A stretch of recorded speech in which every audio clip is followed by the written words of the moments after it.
got to have a lot of heart. You got to have a lot of soul. You got to have a fat gap. A brother better be strapped.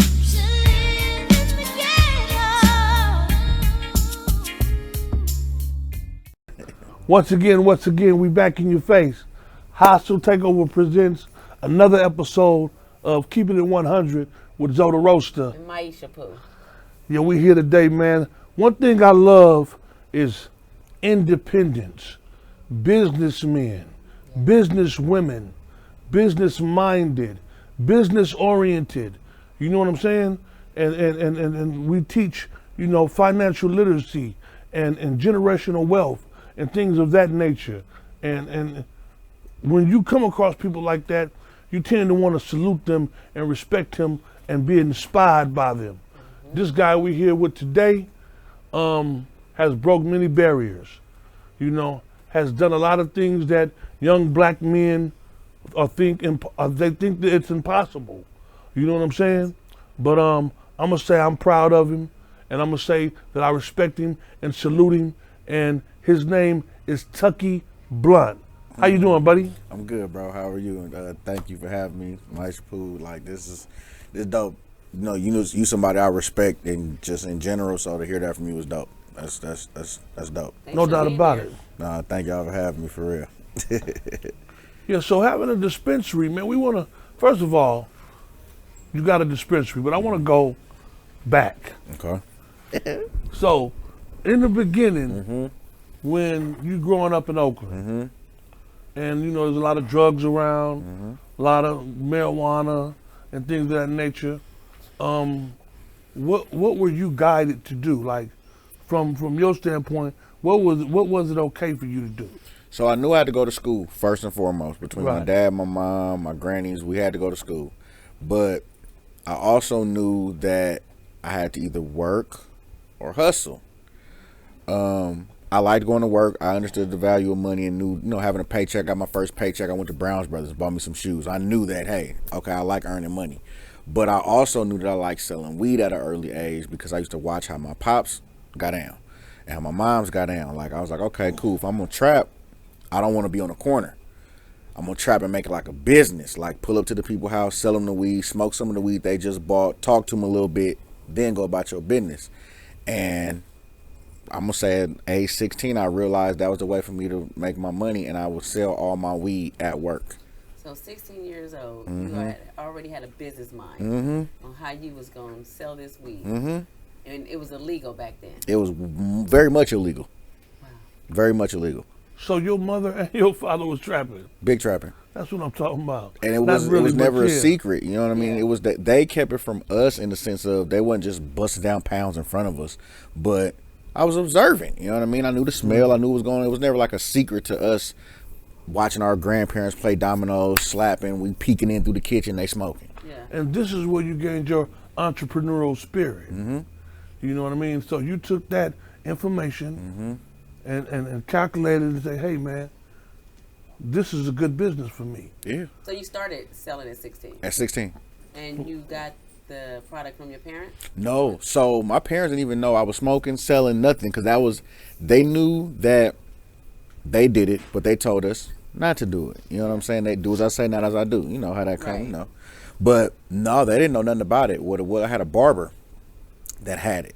And I knew that I smoked. I smoked for 3 years. I started smoking at 13. I knew what good weed smelled like. I never wanted Bammer. He always had good weed. But where did you get weed from at 13? Was you getting it from your parents or you was sneaking? So we was at Oakland, it was Oakland. I was at Frick. We had a dinner dance party, and at one of our homies' house. To this day, I don't know where the parents were, but we was all over there as kids, just celebrating, and it was weed and drinking there. Cisco's, the Mad Dog 2020s, the Thunderbirds. We was kids, so we was getting whatever we could get. And Thunderbird with the Kool-Aid. Thunderbird with the Kool-Aid. And this was when we was drank kids. some of that shit one time and woke up dead. So go ahead. I believe it, but we was kids, just doing shit. So we smoked weed. You know what I'm saying? At 13, it was like, okay, it's cool. Okay, this is what my parents be doing, but it was more so like, I tried it, it's okay, whatever. But from 13 to 16, I kept paying attention, like, I could really sell weed. I got a bunch of people always asking me for weed because they knew I was always around it. And once I linked up with Dude and bought my first zip, it was over. I'm like, I sold my first zip in 2 hours at work. I worked at Lucky's at Southland Mall. I sold my first zip within 2 hours at work. And I had made more money selling that zip than I was going to make in the week of me working there. Right. I was like, oh, this is a wrap. Hey, what's crazy with the feeling I'm getting right now is that you have always had a passion to sell weed. I have never, in the history of the game, met anybody who, see, we hustled necessity. Right. I'm talking about whether it's going to do the groceries for the people or whatever the fuck that our hustle was. Right. It was due to necessity. You had a passion for selling marijuana, Yes. which translates to you having a dispensary now. So while you were growing up and selling marijuana, did you ever get caught up with the law? I went 9 years clean slate, no issues, no run-ins, no nothing. And then in 2005, I got snitched on and caught a case. Bailed out the same night. I didn't do no time. And what was crazy is one of my arresting officers was Ursi Joyner, the cop who just got into it. Shot, yeah. That was one of my arresting officers. That's back when he was task force. That's back when he was him and Randy in, Wingate. right? When him and Wingate came and got me. But that was when the Parkinson Mignette era, the Tony Jones era. Like we all know them. Like granted, I was still trapping in the house per se, as far as like making all my money at work, have my chosen clients. But I was in the streets enough to know what was going on. Like people like Zoe, not Zoe personally, but people that's of Zoe caliber helped raise me in the streets. They told us, don't be in the streets. Take your ass to school. But that also, while them telling me that, I'm like, okay, cool. But I'm going to still trap. I'm just going to trap, not in the streets. What's the most weed you ever copped At illegally? At one time, I bought boxes before. So I done bought like 2-3 boxes at once before. A box is 100 pounds. So I done bought like 300-400 pounds at once before. Boxes 100 pounds. For the people that don't know. Yeah. But me personally, I never wanted to be the man. I just wanted to be a dude that was selling weed, that was washing your car, that was also inviting you to his parties that he's throwing. So I'm getting money out of you 5-6 different ways. You wasn't buying jewelry and none of that. Fresh cars and none of that. I kept whips in old schools, always had, but I've never really been big on jewelry. I just wanted to take care of my house and just make sure I was straight. That was it. It's responsible. Yeah, I didn't need to sell weed because I always could get a job, but I knew that I liked the money that came from me selling weed. I liked doing what I was doing because it made me extra money. It gave me notoriety, and it was a business for me. I really love to sell weed. Do you think that, like, your thought process came from you having 2 parents in the home? So they played a part in that? I do, and it was crazy is my parents split up when I was like 5 or 6. You know what I'm saying? Like I done lived in shelters. My parents have both been on drugs before. Like I done went through all the whole gamut of shit, but I still had the mind to be like, don't let nothing you going through affect what you can do. You know what I'm saying? Like I could have let them be on drugs, make me get on drugs. You know what I'm saying? But I never fell into that. And it was like I done been through a lot. I done had to, just hella shit, custody battles, all the shit. You were blessed and born with a great mind state because everybody isn't so lucky. Right. You know what I mean? So it's great that you was able to do that and transform that and translate that once again to having your own business. Right. When did you feel that you wanted to open up a dispensary? So 99, after I first got started selling weed, I was selling weed for 3 years straight, good money, everything was cool. I was on an errand with my granny, took her downtown Oakland, 19th and Telegraph, and she was like, oh, I'm finna go get my medicine. She went in the store, a white building, I'll never forget it. Came out, it's right up the street from Fab Store. Like literally, if you leave Fab Store and go up 19th, right on the corner. Right. She came out, white bag. I'm like, Granny, what's that? She's like, it's weed. I said, you bought weed out of a store? She was like, yeah. I said, oh yeah, I want one of them. How you get that? She told me about getting the cannabis card. Oh, I got cataracts, all this and the other. I said, yeah, Granny, I want one. And she's like, if you ever get one, I'm gonna come and be there every day. I didn't think nothing of it. This was 99, but I knew right then at that moment, if I wanted to sell weed as a business, I need to figure out how to get in this space. And that next day I went and got my cannabis card, and I was working at cannabis clubs. By maybe 3 days later, I started working at cannabis clubs. And then within 2 years of that, I was selling my weed that I was growing to cannabis clubs. So your grandmother knew that you were smoking and smoking? Oh yeah. It was by then. You guys had a good relationship. Yeah, by then my mama knew I was selling weed. My granny knew I was selling weed. My dad didn't. But by then, you know, my granny used to grow weed. She could never dry it, but she used to grow it. They all like, it was weed was never bad to us. Dare was for dope, heroin, methamphetamine. It wasn't for weed. Weed was cool. So you never had anybody trying to throw you no coke? Oh yeah, all my partners sold dope. Yeah. You know what I'm saying? Like everybody, everybody and their mama that I grew up with, that thing. wasn't my thing. I've burnt up so much coke for my cousins, them telling me to watch it. No, just telling me to watch it. They'll be like, "Cuz, watch that," and I'll be like, "Watch what?" They're like, "What?" All right, whatever. I don't know what watch mean. I'm playing the game. Oh, they cooking it. Yeah, they cooking and telling me to watch it. Like you know what you're supposed to do. My niggas would tell you I don't touch. The only thing I'll do with the white is if they tell me to weigh it up, I'll weigh it up for them and ship. That's it. I don't know. I don't know how to cook it, cut it, nothing. So I fuck with weed. So when you started your dispensary, you started in 1999, right? No. That's when you. That's when I found out about it. Okay, so when did you open up yours? I opened mine in 2018. Wow. 1999. That's 19 years. Yeah, basically almost 20 years later. So on during those 19 years, you was just. I was selling weed. Jugging. I was detailing cars. I worked for Alameda County 13 some odd years. I worked for child support. I worked for the city of Oakland. Like I always had a job, and I was always trapping. And then while I was at my job, I was trapping to my job. I was washing my coworkers' cars. I was throwing parties in Oakland, rap shows. Ultimate hustler. Yeah, and I was using my rap shows to promote my weed and my cookies. I was selling weed pastries, so I was getting money out of my coworkers 5 different ways. Every week. You feel me? So it was like that's just crazy. 'Cause that's how my auntie be getting money out of the people she go to church with. Yeah. You gotta know your client base and know how to do what you gotta do. She sell the church people weed and all type of shit. But we ain't gonna talk about it. We ain't gonna talk about it. That shit ain't cool. Hey, they need their stuff. They but these stay home. That's what they do. Hey. Yeah. But okay. But that's an amazing story, man. And then what happened was 2018, the laws started getting much better. Well, actually, it started in 2012 is when the laws started getting better. And in 2016 is when they dropped the social equity programs, which is how I got my dispensary. Oakland has a program that gave people who caught cannabis cases chances at ownership in the space. So I got my dispensary by qualifying for that program. The only reason I qualified for that program is because I got snitched on. Had I never got snitched on, I wouldn't be talking to y'all right now. Right. Now, the reason I got snitched on is because I had deviated from my normal plan. Remember, I've been saying I always grinded at work. Right. I was in between jobs. I was just finna start working at Alameda County. And I was basically bored. I was like, shit, I ain't got nothing to do. The turf is there. I'm from 80th and Holly. I'm like, let me go over there and grind a little bit. I know it's open for me. I ain't got to do nothing. Nobody else sell weed. It's a dope spot. Let me go over here and crack it up. Man, when I say I love the turf, I said, this is what niggas been doing all day. Like, I would just blast through the turf, but I'm just hanging out there all day and just seeing the money make itself. And I was like, oh, my God, this is great. And it was cool. Yeah. One of the niggas I was buying from, he wanted, I guess, the action at my spot and told on me. Knew I was finna get my job, wanted me to lose my job. I got arrested on a Thursday. I started working for Alameda County that following Monday.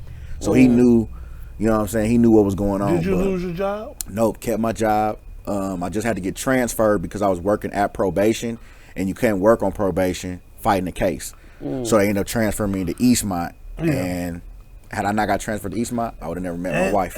And he gave him the credentials to get his own motherfucking dispensary. Right. Yeah. That all like dude snitching on me, Yeah. the best thing could have ever happened. Yeah. Like I tell people all the time, I just seen Wallow and Gilly them talking about it, like people will call you a sucker sometimes for forgiving certain shit. I'd have been robbed before by a person that I know personally. I let him live, even though when I woke up from this robbery, I was in the back of a trunk. Had his sights on, could have laid him down, but he was with his kids. I let him live. Me letting him live, I believe, allowed me to do the stuff I'm doing now. Right. I believe that. You know what I'm saying? Like, there's things where I could have jumped bad with somebody because of A, B, and C. But it's like, okay, you internet gangster and all right, you do what you do. But if I jump bad, I'm the one in trouble. So I said all that to say, like, I let a lot of shit slide, but it got me to where I am. You know what I'm saying? Having that mind state, you know what I mean? Then you learn how to separate yourself from that shit. Yeah. So, present day, you have a cannabis club. You are flourishing and profiting No profit, not yet. Well, hold No, on. wait. You know what? What he just said? Yeah. That just resonated. Yeah. And I'm sure that's going to resonate to the viewers. Like, it's okay to let stuff go. It is. Yeah. You have to You let. have to. Yeah, that was pretty have deep. to. Like when I seen it, when I seen Wallow them say it, I said I've been saying it all the time because I battle with myself sometimes. Yes. Y'all like, man, should I have to let that go? Should I let that slide? Should I let this motherfucker who was just disrespecting me, my old lady, online for something that had total nonsense? Should I let that go? Should I go pick him up a little bit? Do I go do that? Then what does that get me? You know what I Right. mean? Yeah, So yeah. And you letting it go. It's bless a waste. your life. It's a waste of time. Yes. And your time is very valuable. yeah. You know what I'm saying? And if you trip off everything, then you be tripping every day. Every day. Yeah. You know Every what I day. mean? Like your blessings. So that's great that you're able to let things go. It took me a minute. Like I'm 51 years old right now. It's just recently in the past few years that I'm able to let things go though. Right. So it weighs in with me also. So that's a great place to be in your life. And so how do you take that energy? I'm sorry. Do you take that energy to your dispensary? Like you said, people come in tripping, having attitudes, drama. So Like my store being called Blunts and More, is the moniker for it is the happy store. Like I want you to come in and change your whole vibe. I want you to come in no matter how you feeling, you supposed to leave happy. That's just like that whole energy is like is in my staff because that's how I am as a person. Like I don't have time to dwell on no negative shit. Like me and my wife can argue. 2 minutes later, I'm rubbing on her booty, even though she's still mad at me. But it's just like I don't have time to let negative stuff consume me. I'd rather be positive. It's so much easier for me, and I just wish I could, share that with other people. That's like, crazy you know because what I I do mean? the same thing. I want my wife to see this because I do the same thing. It was like, I can't sleep with you and we both mad at each No, other. it ain't gonna work. Right. Because on the ID channel, them chicks be waking up Beat and your ass blowing a up nigga like brains sleep. out. You know what? I ain't got We time. good. Yeah, right. We good. Throw some hot water on but you. I want to say this because I seen you let some shit go off your back when the COVID shit happened and they came and tore your dispensary up. And I seen how you responded. I seen you I think you was on the news and on social media and things of that nature. And you didn't have any insurance. Well, we had it, but we had bullshit insurance. Okay, so your insurance wasn't what it was supposed to be. So therefore, you really took a loss. 100%. We still have not got paid Right. From your insurance company. from my insurance company. But and you got back dropped. up and running. But do they still have to pay you? No, because they're gonna deny it because of federal laws. Like cannabis is a whole nother freaking podcast episode. But cannabis, the stuff they're doing in cannabis with regards to insurance and banking and lack thereof, is criminal, dog. Like we took a loss of about $1 million, probably a little over $1 million when they hit me in 2020, and I have not got but $126,000 back total. Right. But you continue to strive. Well, yeah, I ain't got no choice. Yeah, this is your business. This is your passion. I have to figure out a way. I got to do other stuff. I got to do consulting. I got to do, my teach. I teach tomorrow from 11 to 1. Well, it's always great to have. What do you teach? Dispensary operations for Harrington Institute. I teach it online. I got like syllabus and students. It's crazy. But yeah, I teach people all in about the same opening dispensaries. realm. But it's always great to have more than one stream of income. You have to, You know what I mean? especially out here. Yeah. You got to. I'm talking about that's your path, your path to wealth. It requires that. Has to. You know what I mean? That you have more than one stream of income. So man, your story. You have a great story, man, and I know you continue to pay it forward and continue to inspire, like I say, young black men, young black women, old and new. Man, you can learn something from anybody. Yeah, no doubt about Old, it. young. I learn something from anybody I come across. I try to take something from. You have kids? I got 5. My oldest 23, my youngest 14. Yeah. Are they are veering in that field? So my oldest 3 all smoke. My second oldest, I think he wants to be a career trapper, but we don't have like the best relationship because I didn't know nothing about him until he was like 8, and then his mama played keep away forever. You know how that go. Yeah. But they all want to do stuff, but not per se open stores. They just want to do other stuff with me, which I'm fine with. It's not in them to sell weed. That's I'm not gonna force that on them. So. Yeah. Okay. That's dope. Yeah. What first word that comes to mind when I mention burner? Homeboy. I think a lot of people have a misconception of him and what he's doing for the space, not in a bad way, but they tend to think he's not doing stuff that he is doing. I'll put it like that. But Burner cool with me. That's my homeboy. I'm trying to follow in his footsteps. Like, he's laid the groundwork, and I didn't even know how he was doing his groundwork, but I'm observing. I'm a hustler. I see what's going on. I know the value of blunts and more. I want to franchise and do licensing deals. I don't want to own all them stores. I want to license my name to them stores. Who's doing that? Cookies. Did I know that's what they were doing? But I just paid attention So to he doesn't own those stores. No. He licenses his name There you go. to them. Yes. And gets paid. Yeah, that's dope. less hassle. And I didn't, like, Bila tell me all the time, that's one of my homeboys. He like, Tuck, Yeah. you done caught on hella fast because I ain't had to tell you nothing. Like, we talk, my fellow Capricorn brother, we talk, but he like, I don't gotta tell you nothing. You done picked up on the game hella fast. I'm like, bro, that's the money. Also. Yeah, I know. January 9th. Yeah. So I just know it's money in this space, but my thing is with everybody that want to come in, they all want to jump in just to grow and sell weed. You cannot do that. There's no money in that right now because it's overtaxing. You have to spend so much money to set up a lab. They think you just come in and grow weed and have the best weed on the market and now you're rich. That's not the case. So the people who really getting the money is the government. Yes. Oh, yeah. The government, and then people that are doing things that's not touching the plant. Like people that's doing podcasts, people that's doing packaging, people that's doing, just delivering, or, what I'm saying? People that's not touching the plant are the ones making money. But in California, I have not turned a profit in 3 years at all, whatsoever. Not even close. Right. And it's because I'm overtaxed and underprotected and paying for robberies that I can't get insurance coverage for. So it's a lot. And I'll be doing a disservice to my people if I don't tell them the good and the bad that's going on. Right. Yes, get in this space because it's going to generate wealth for all our kids. We can't get in liquor. We can't get in cigarettes. We might as well. We can get in liquor, but you understand what I'm saying. Yeah. But this is our last bit that we're going to probably do while I'm here, generational wealth. We need to get in, but we need to understand how to get in and what to do when we get in. If you want to open a dispensary, be prepared to lose $3 to $5 million for 3 to 5 years. Be prepared to do that and not make any of that back. Be okay with that, but educate yourself on how to structure your deals in A, B, and C. Don't just dive in. A lot of us want to just jump into space and don't know shit about it. It's like plumbers teaching barbers. It's just not. It doesn't make no sense. Yeah. So, Yeah. I know that was long to ask what you asked about Burner, but I think of Burner. Burner's a visionary. Yeah. I just wish he would share some of the vision sometimes. Shout with out others. to Burner. Yes. So Listen here, man. We appreciate you coming to talk to us. I'm gonna come back. We came. Yeah. This is going. I'm gonna come back. This part one. I'm coming This back. part one. Yeah. What you did is give us an education. Yes. You know what I mean? I'm gonna go back and I'm gonna look at, this podcast and learn a little bit more though. You know what I mean?